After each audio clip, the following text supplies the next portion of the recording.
Jadeja, Kuldeep Yadav, Axar Patel, Washington Sundar இவங்களுக்கெல்லாம் ஆப்பு வைக்கிறாரா? இல்ல இணையா வரப்போறாரா? அப்படின்ற ஒரு ஸ்பின்னர் வந்து இந்திய அணிக்கு கிடைக்கிறதுக்கு நெறைய வாய்ப்பு. என்ன அப்படின்னா, ரீசென்ட்டா வந்து நம்ம டெஸ்ட் மேட்ச் தொடர்ந்து ஆடப்போறோம் அப்படின்றதுனால, டெஸ்ட் அணிக்கு வந்து புதிய வீரர்கள கொண்டு வரணும் அப்படின்றதுக்காக வந்து திலீப் ட்ரோஃபி வந்து நடந்துட்டுருக்கு. அதில வந்து India A, B, C, D அப்படின்னு சொல்லிட்டு 4 அணிகள் இருக்கு. ஸோ, அதில வந்து உங்களுக்கு ஒருத்தர் கிடைச்சிருக்காரு. சூப்பரா பவுல் பண்ற ஒரு மனுஷன்.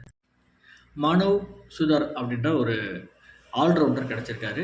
அவரு நல்ல லெஃப்ட் ஹேண்ட்ல நல்லா ஸ்பின் போடக்கூடிய ஒரு புது பிளேயர்.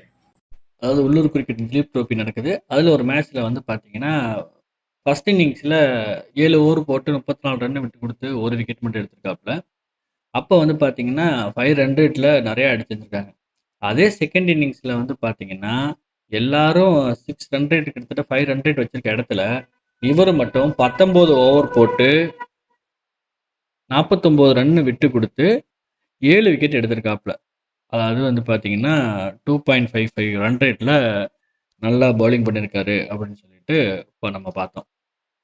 இந்த மாரி ஒரு பவுலர் வந்து இந்திய அணிக்கு இப்ப தேவை. நல்லா பேட்டிங் பண்ணக்கூடிய ஆள் அப்படின்றதுனால, இந்திய அணியில வந்து இருக்கிற குல்தீப் யாதவ், ரவீந்திர ஜடேஜா, அக்ஷர் படேல், வாஷிங்டன் சுந்தர் இவங்கெல்லாம் இடது கை பந்து வீச்சாளர்.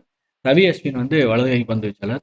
இதுல வந்து பார்த்தீங்கன்னா, இவரு ஜடேஜாக்குலாம் 35 இயர்ஸ் ஆச்சு. கண்டிப்பா வந்து டெஸ்ட்ல இருந்து அவங்கள வெளியில எடுக்கிறதுக்கு நெறைய வாய்ப்பு இருக்கு. ஸோ அதனால வந்து ஒரு எச்சரிக்கை மணியா தான் இந்த மனுஷன் வந்து பையன் கிடைச்சிருக்காப்புல.